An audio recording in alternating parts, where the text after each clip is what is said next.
version during the sermon and goofing off on Twitter, but pastor can't tell which one you're doing. Good words for us all.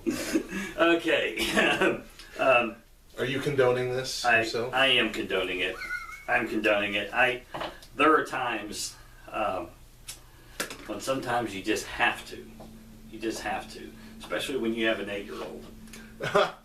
Well, I have a bad habit because I work the sound booth most of the time. Because I'm scum. And all sound booth workers are scum. Scum. Scum of the earth. The filth. And it's hard not to get that little draw to go check out Twitter during a sermon or something. Especially because... Go ahead. No, go ahead. There could be things that you could add. You could help the pastor. Right.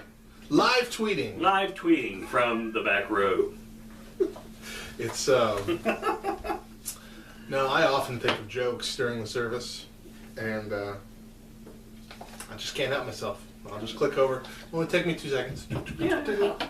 I can open up a window and still be over here. Sure. Absolutely. Keep one eye on the pastor, one eye on the computer. That's exactly right. It's called multitasking. I don't condone this. All good Christians do it. Oh, man. I'm very disappointed in us. From years to year. You got a lot of good ones, though. They're horrible. You got a lot of movies that I didn't think of. I was trying to get as many as I could. I was like, I've seen a ton of Christian movies. I have not. Because I'm like, okay, I'm pulling from like the same 6. Well, what movies did you have there? Of your list, what movies would you recommend? I've seen Fireproof, Courageous. Those are good. Soul Surfer. I have not seen that one, but I heard a lot of good things. It's about really good, really good.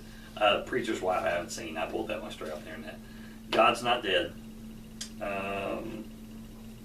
To Save a Life. I haven't seen that it's one. It's incredible. It's good for youth. Really good for youth. God's Not Dead. I think it was made okay. Yeah. But there's just so many things that happen in that movie that are... There's no way that would happen in real life. Right. Like, for instance, you're at a Newsboys concert, and a Duck Dynasty guy comes on the screen talking about some obscure thing that's happening at a college out of the thousands of colleges in America. Yeah. I'm like, no, this one's important. Yeah, and the kid that you're talking about happens to be in the audience, the 13th row. Or like all of his presentations. My gosh, it's me! It's me! All of his presentations were like these big graphic design things that would take you weeks to build, and like a team of people to put together. For like me, it would take months. Right. Just he should have had a PowerPoint. It wouldn't have been as flashy, but I would have believed it. It would have been much more believable. But it was all right. At least better made than most.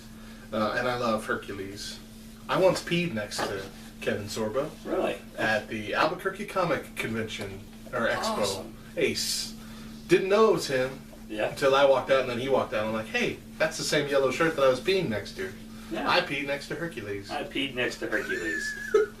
That right there, that is, that's your next byline. That's my next byline. I will, that's what I'm going to say next time. I peed next to Hercules.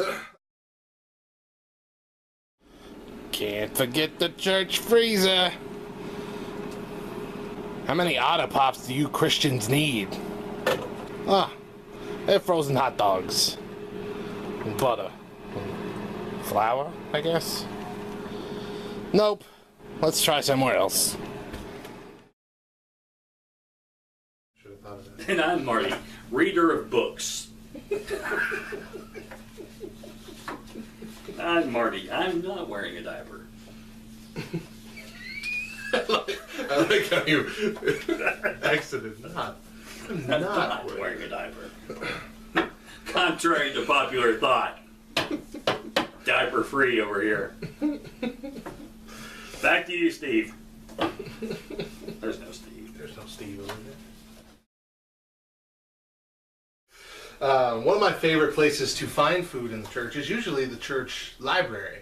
This isn't life-sustaining nourishment, but there's at least always a bowl of Jolly Ranchers or Tootsie Rolls in there, to encourage children to come in and maybe check out a book. That's awesome. Or at least what I always leave with, the VeggieTales DVD. And one of my favorite places to find food in the church would have to be the nursery. I know that that's a given. A lot of people, well, we got to have snacks in the nursery for kids. Well, not just any snacks. There's goldfish. Oh my gosh. And I can make a box of goldfish disappear. Well, I am not fast, but I eat fast. Yes, goldfish all over this church. Exactly right. One time I got really excited in one of the Sunday school rooms. I was starving. There was no food in the church fridge, and I was here for a few hours, and I had no money. So I'm like, there's got to be something to eat in this church. I go through all the Sunday school rooms, open up this big cabinet, and I see this giant, like, 20-pound bag of Skittles. Oh. And I'm just like, yes! Taste the rainbow. Thank you, Lord. And I open that bag up, and I just grab a handful, throw them in my mouth, and immediately broke 7 teeth. Oh! Because they were from the turn of the century. Nice. And had just been stuffed in a corner and never used for forever. Probably moved a couple of times, too.